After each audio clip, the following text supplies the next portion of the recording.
नमस्कार विद्यार्थी मित्रांनो, व्यंकटेश एज्युकेशन अँड संस्कृती या आपल्या चॅनलवर सर्वांचे सहर्ष स्वागत आहे।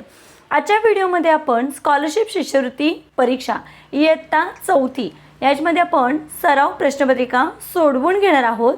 बघा इथे आजच्या व्हिडिओमध्ये आपण गणिताची प्रश्नपत्रिका सोडवून घेणार आहोत। या आधीच्या व्हिडिओमध्ये आपण मराठीची प्रश्नपत्रिका सोडवून घेतलेली आहे, त्याची लिंक मी या व्हिडिओच्या डिस्क्रिप्शन बॉक्समध्ये देत आहे। बघा इथे 26वा प्रश्न बघा, 2 अंकी सर्वात लहान विषम संयुक्त संख्या कोणती। बघा सगळ्यात महत्त्वाचं विषय कोणताही असू दे, प्रश्न काळजीपूर्वक असणे हे सगळ्यात महत्त्वाचं आहे। ज्यावेळेस आपण प्रश्न समजून घेतो त्यावेळेस आपल्याला त्याचं उत्तर व्यवस्थित येतं। मग बघा इथे 2 अंकी संख्या विचारली आणि सर्वात लहान पण विचारले, पण विषम आणि संयुक्त संख्या विचारले। मग लगेच इथे मुलं 10ला हे करतील, पण तसं नाही करायचं। विषम संयुक्त संख्या, मग बघा पर्यायामध्येच बघा 15 ही कशी आहे, विषम संख्या आहे आणि संयुक्त संख्या आहे, म्हणून इथे उत्तर आहे आपलं पर्याय क्रमांक 2 15। पुढचा प्रश्न, सकाळी 8:30 वाजता 8:30 सुरू झालेला पाऊस माध्यान्होत्तर 1:45 थांबला, तर पाऊस किती वेळ सुरू होता। आता बघा पाऊस किती वाजता सुरू झाला, 8:30 वाजता, आणि कधीपर्यंत होता, मध्यान्होत्तर म्हणजे काय, दुपारी 12च्या नंतरचा 1:45 म्हणजे दुपारी 1:45 पर्यंत पाऊस होता।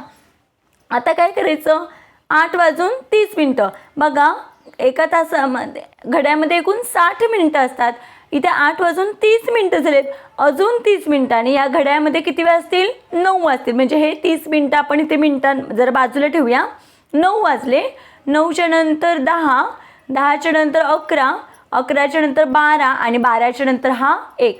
आता बघा 1:45 आहेत वर, मग ही मिनटं या मिनिटांमध्ये काय करूया, ॲड करूया। 0 + 5 5, 3 आणि 4 7, मग एकूण मिनिटं किती झाले, 75 मिनिटं झाले। पण आपल्याला माहिती आहे घड्यामध्ये 60च मिनिटं असतात, मग काय करायचं, या 75 मिनिटांमधून 60 मिनिटं वजा करायची। 5तून 0 गेले 5, 7तून 6 गेला 1 राहिला, म्हणजे 15 मिनिटं। मग मला सांगा आता ही जी वजा केलेली 60 मिनिटं म्हणजेच किती, 1 तास। मग हा इथे तासामध्ये आपण कन्वर्ट करूया। मग बघा 1 2 3 4 आणि हा 1 तास, 5 तास आणि हे 15 मिनिटं। मग बघा बरं असा पर्याय 5 तास 15 मिनिटे एवढा वेळ पाऊस सुरू होता। पर्याय क्रमांक 1 हे आपल्या प्रश्नाचं उत्तर आहे। तिसरा प्रश्न, 28वा प्रश्न बघा, खालीलपैकी कोणत्या गटातील संख्यांना 9ने निःशेष भाग जातो। आता आपल्याला 9ची कसोटी माहीत पाहिजे। ज्या संख्येला 3ने आणि 6ने भाग जातो त्याला आपण काय म्हणतो, त्या संख्येला 9ने सुद्धा भाग जातो। मग इथे बघा 3ची कसोटी काय सांगते की दिलेल्या संख्येतल्या अंकांची बेरीज करा। मग बघा 2 आणि 1 आणि 2 3, 3 आणि 4 7, 7 आणि 2 9, ह्यांची बेरीज झाली 9, 9ला 9ने भाग जातो, 3ने पण भाग जातो। बघा 7 आणि 7 14, 14 आणि 7 21, 21 आणि 6 27, यांची बेरीज झाली 27। बघा 9च्या पाड्यामध्ये 27 आहेत। आता इथे बघा 4 आणि 5 9, 9 + 0 9, 9 आणि 9 18, 18ला पण 9ने भाग जातो, म्हणजे पर्याय क्रमांक 2 मधील संख्येला 9ने भाग जातो, म्हणून मग इथे आपलं उत्तर आहे पर्याय क्रमांक 2। पुढचा प्रश्न बघा, खालील प्रश्नात रिकाम्या चौकटीत पर्यायातील कोणते चिन्ह येईल। आता बघा इथे अंश समान आहे आणि छेद मात्र कसा आहे, वेगळा आहे। आता मला सांगा, आपण शिकलेलो आहे, बऱ्याच व्हिडिओजमध्ये आपण बघितलेलं आहे की ज्यावेळेस अंश समान असतो आणि संख्यांची अपूर्णांकांची तुलना करायची असते त्यावेळेस ज्याचा छेद लहान तो मोठा असतो। मग बघा इथे 11 आहे आणि इथे 16 आहे आणि ज्याचा छेद मोठा तो अपूर्णांक लहान असतो। मग बघा इथे 11 लहान आहे म्हणजे 7/11 हा अपूर्णांक कसा आहे, मोठा आहे याच्यापेक्षा। मग जी संख्या मोठी आहे त्याच्याकडे आपण हे 2 टोकं करतो आहे की नाही। मग असं चिन्ह आपल्याला कुठे दिसतंय, पर्याय क्रमांक 1 मध्ये, म्हणून मी इथे आपल्या प्रश्नाचं उत्तर आहे पर्याय क्रमांक 1। पुढचा प्रश्न, खालीलपैकी कोणत्या संख्येतून 2760 वजा केले तर उत्तर 9509 येईल। मग बघा प्रश्न असा दिलेला आहे, खालीलपैकी कोणत्या संख्येतून, म्हणजे बघा कोणत्या संख्येतून 2760 वजा केले तर उत्तर किती येईल? 9502 येईल असं विचारलंय. म्हणजे आपल्याला पहिलीच संख्या माहीत नाही आहे. मग अशा वेळी काय करायचं आहे? या दोघांची काय करायची? बेरीज करायची. मग बघा यांची बेरीज करूया आपण. 2760 अधिक 9502 यांची काय करूया आपण? बेरीज करूया. 0 अधिक 2 2, 6 आणि 0 6, 7 5 12, 7 आणि 5 12, 2 आणि 1 3, 3 आणि 9 बघा, 9 आणि 1 10, 10 आणि 2 12. मग उत्तर बघा किती आलं? 12262. मग बघा बरं इथे 12262 पर्याय क्रमांक 2 हे आपल्या प्रश्नाचं उत्तर आहे. पुढचा प्रश्न बघा. सन 2019चा स्वातंत्र्य दिन गुरुवारी होता, तर त्याच वर्षातील कोणत्या दिवशी गुरुवार असेल? मग आता बघा पर्यायामध्ये बालदिन, नाताळ, शिक्षक दिन आणि महाराष्ट्र दिन दिले. आता बघा इथे कॅल्क्युलेशन बिलकुल करायचं नाही. इथे आपण काय करायचं आहे? ट्रिकचा वापर करायचा आहे. मग ट्रिक काय आहे तर बघा, बा शी स्वा टी या दिवशी एकच वार येतो. एकच वार येतो म्हणजे या सर्व दिवशी एकच वार येतो. म्हणजे बघा बालदिनाला जर गुरुवार असेल तर शिक्षक दिन, स्वातंत्र्य दिन आणि टिळक पुण्यतिथी या सगळ्या दिवशी एकच वार येणार म्हणजे गुरुवारच येणार. आणि गांधी जयंती, महाराष्ट्र दिन आणि नाताळ या दिवशी म्हणजे या तीनही दिवशी एकच वार. सपोज गांधी जयंती सोमवारी असेल तर त्या वर्षीचा महाराष्ट्र दिन आणि नाताळ सुद्धा कधी असणार आहे? सोमवारीच असणार आहे. आता बघा या वर्षामध्ये ख्रिसमस कधी होता? गुरुवारी होता. तर या वर्षातील महाराष्ट्र दिन आणि गांधी जयंती हे दोनही वार गुरुवारीच होते. म्हणजे या तीनही दिवशी एकच वार येतो. मग आता इथे कॅल्क्युलेशन करायची काही गरज आहे का? फक्त तुम्ही हे लक्षात ठेवा, बाशी स्वाती आणि गामणा हे दोन ग्रुप एकच वार येतो. आता बघा कुठे आहे? स्वातंत्र्य दिन कुठे आहे? इथे आहे की नाही? म्हणजे बालदिन आणि शिक्षक दिन एकाच दिवशी ना. इथे टिळक पुण्यतिथी आहे का? नाही आहे. पण बालदिन आणि शिक्षक दिन आहे बघा. इथे बालदिन म्हणजे अ आणि शिक्षक दिन म्हणजे क आहेत. म्हणजे बालदिन आणि शिक्षक दिन या दिवशी गुरुवारच येणार आहे. म्हणून ते अ आणि क हे उत्तर योग्य आहे. मग इथे उत्तर आहे पर्याय क्रमांक 1. पुढचा प्रश्न बघा. काय विचारले? खालीलपैकी कोणती आकृती सममित आहे? सममित म्हणजे काय? बघा ज्याच्यामधून अशी मधोमध रेष काढली की इकडे आणि इकडे सेम भाग होतो. मग तसं इथे पण आहे की नाही? मग ब आणि क हे आपलं योग्य उत्तर आहे. मग बघा इथे फक्त क आणि ब योग्य. पर्याय क्रमांक 4 हे आपल्या प्रश्नाचं उत्तर आहे. पुढचा प्रश्न बघूया. खालील आकृतीचा छायांकित केलेला भाग खालीलपैकी कोणत्या अपूर्णांकाने व्यक्त होईल? आता हे मोजूया आपण. 1 2 3 4 5 6 7 8 9 10 एकूण भाग किती आहे? 10 आहे. रंगवलंय किती? 1 2 3 4. मग इथे काय करूया? 4 लिहूया. आता बघा याला आपण 2 ने भागूया. मग किती येतं? बघा 2 दुने 4 किती आलं? इथे 2 आलं. आणि 2 पंचे 10 म्हणजे 2/5 भाग आला. मग पर्यायामध्ये बघा 2/5. पर्याय क्रमांक 1 हे आपल्या प्रश्नाचं योग्य उत्तर आहे. पुढचा प्रश्न बघूया. पुढचा प्रश्न बघा. खालील संख्यांचा योग्य चढता क्रम असणारा पर्याय शोधा. 7,500.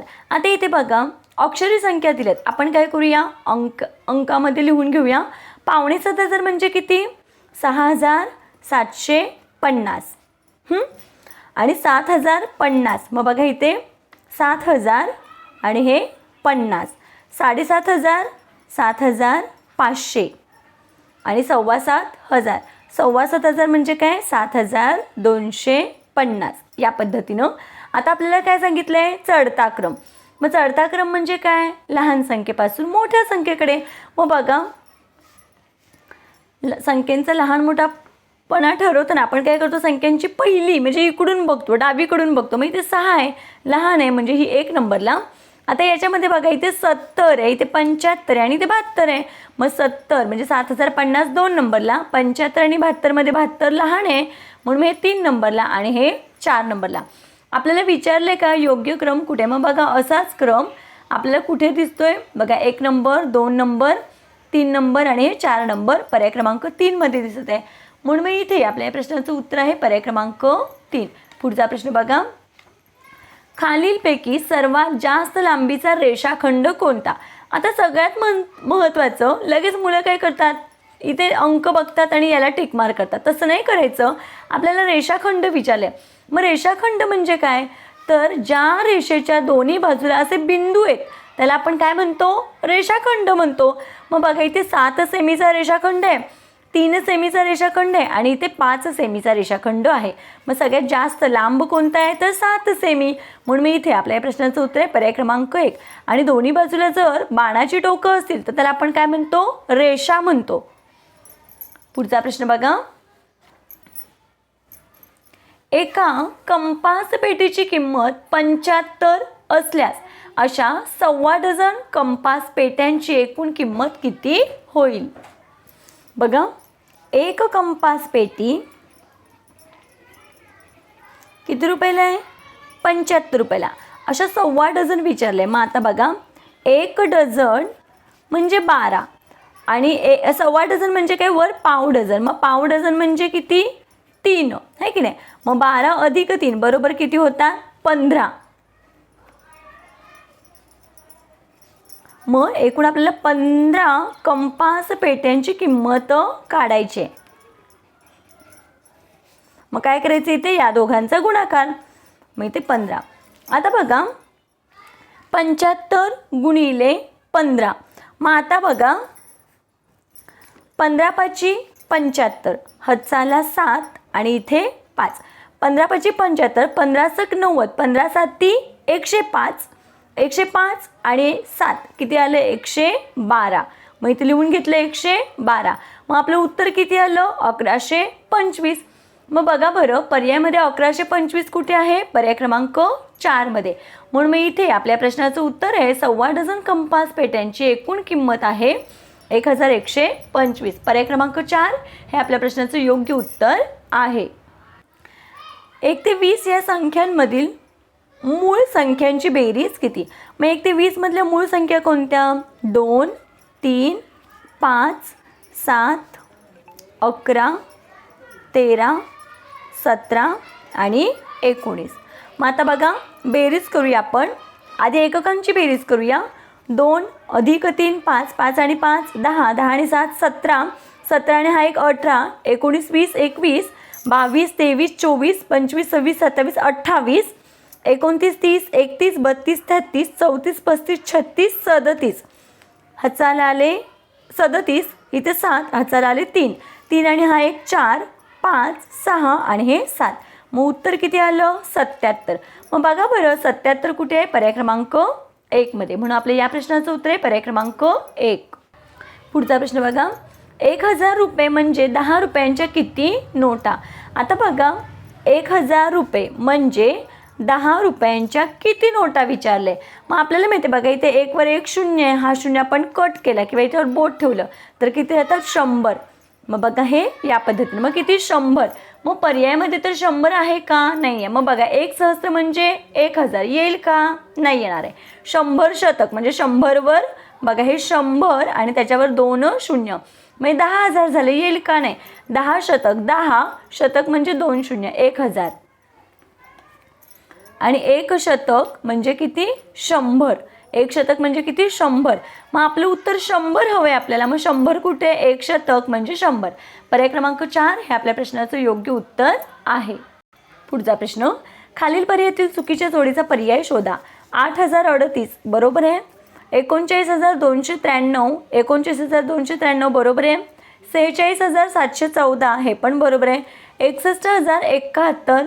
आता बघा, इथे 61071 पाहिजे, म्हणजे मध्ये इथे शून्य पाहिजे होतं आणि हे असं पाहिजे होतं, आहे की नाही.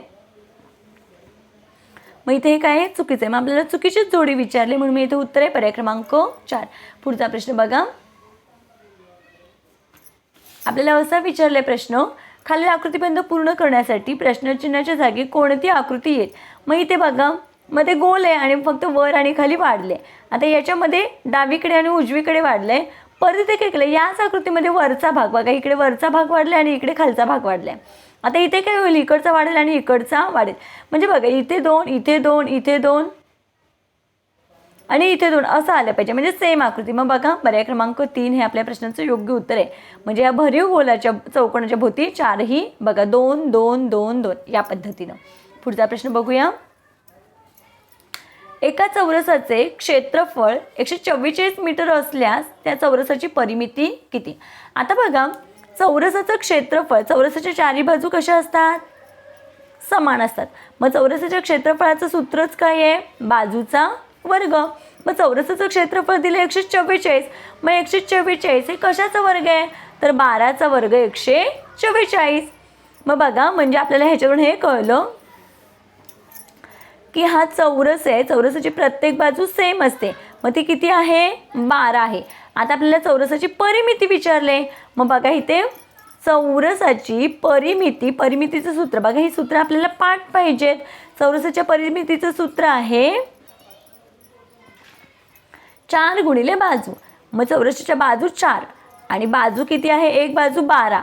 मग बघा 12 चौक 48. मग बघा बरं 48 मीटर. पर्याय क्रमांक 2 हे आपल्या प्रश्नाचं योग्य उत्तर आहे. पुढचा प्रश्न बघा.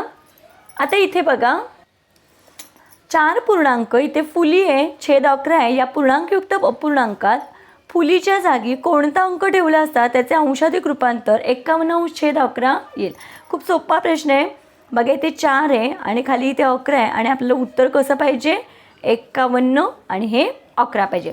आपल्याला माहिती आहे पूर्णांकयुक्त अपूर्णांक असतो त्यावेळेस आपण या दोघांचा काय करतो? गुणाकार करतो. म्हणजे बघा या पद्धतीनं 4 गुणिले 11 आणि त्याच्यामध्ये इथे जी फुलीचं चिन्ह आहे तिथे मी चौकोन करते. इथे आपल्याला मिक्स करायचे म्हणजे ॲड करायचे, बेरीज करायची आहे. आणि छेदामध्ये मात्र 11 आहे तसंच येणार आहे. बरोबर किती आहे? 51/11 जे आहे ते दिलेलं. आता बघा या दोघांचा गुणाकार 11 चौक 44. मग 44 मध्ये किती मिळवले की 51 येतात? बघा 44च्या पुढे बोट मोजा. 44 45 46 47 48 49 50 51 आलं 51. किती? 3 आणि हे 3 6 आणि 1 7. मग इथे किती मिळवायचे? 7 मिळवायचे. मग बरोबर 51/11 येतं. मग बघा पर्याय क्रमांक 7, पर्याय क्रमांक 1 मध्ये 7 हा अंक आहे. म्हणून मी इथे आपल्या प्रश्नाचं उत्तर आहे पर्याय क्रमांक 1 7. पुढचा प्रश्न बघूया. बघा खालीलपैकी कोणत्या गुणाकाराचं उत्तर अयोग्य आहे? आता 97 153 बरोबर आहे. इथे बघा 8 त्रिक 24 हाताला आले 2. 8 दुणे 16 17 18 इथे 18 8 दुणे 16 8 त्रिक 24 हाताला आले इथे 2. 8 दुणे 16 17 18 इथे 18 पाहिजे होते, इथे 164 आहे. म्हणजे हेच उत्तर चुकलेलं आहे. पुढचा प्रश्न बघा. 10 सेमी त्रिज्या असलेले वर्तुळाच्या सर्वात मोठ्या जीवेची लांबी कोणती? बघा हे वर्तुळ आहे. वर्तुळाची त्रिज्या म्हणजे वर्तुळाच्या केंद्रबिंदूपासून इथपर्यंत, मग ते किती आहे? 10 आहे. आणि वर्तुळाची सर्वात मोठी जीवा म्हणजे काय? वर्तुळाच्या केंद्रबिंदूतून गेलेली अशी रेषा. मग जर ही 10 असेल तर ही पण इथून इथपर्यंत 10. मग 10 आणि 10 किती झाले? 20. म्हणून मी इथे उत्तर आहे आपलं पर्याय क्रमांक 1 20 सेमी. पुढचा प्रश्न बघा. सोबतच्या आकृतीतील त्रिकोण व चौकोनांची मिळून एकूण संख्या किती? आता त्रिकोण बघा, हा छोटा 1 आणि हा 1 2 आणि हे दोन्ही मिळून 3. इथेच झाले 3. आणि बघा हा 4, हा इकडचा 5 आणि अखंड 6. म्हणजे एकूण त्रिकोणांची संख्या किती आहे? 6. आता चौकोन विचारले ना, चौकोन पण विचारलेत. मग बघा हा 1, हा 2 आणि हा अखंड आहे म्हणजे हा असा 3. मग एकूण 3. मग 6 अधिक 3 बरोबर किती? 9.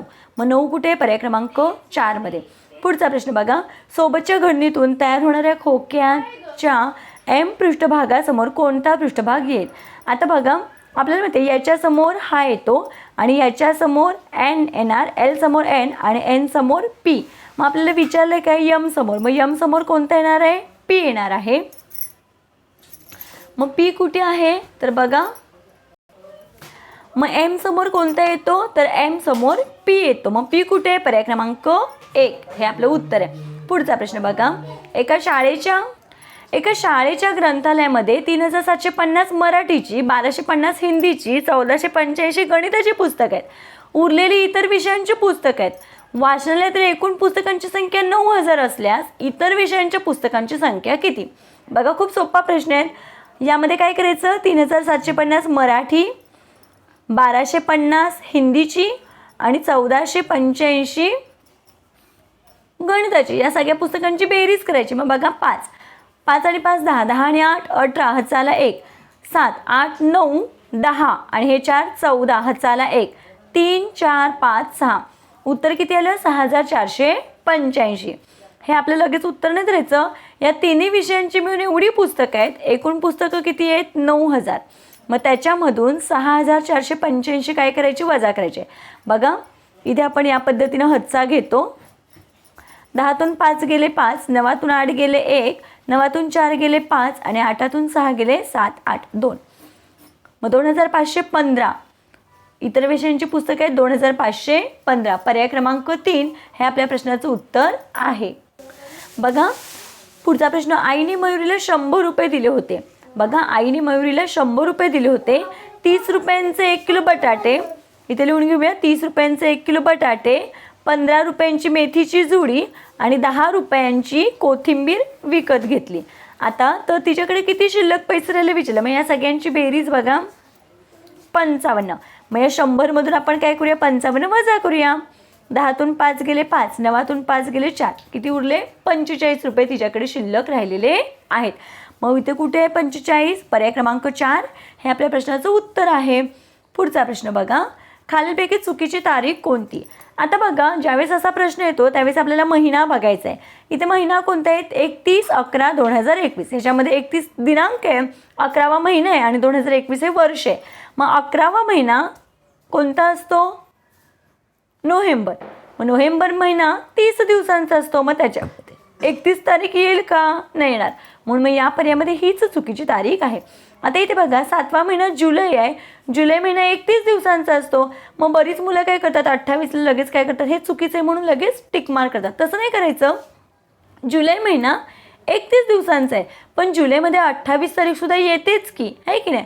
पण मला सांगा जसं नोव्हेंबर 30च दिवसांचं आहे मग त्याच्यामध्ये 31 येऊ शकेल का? नाही.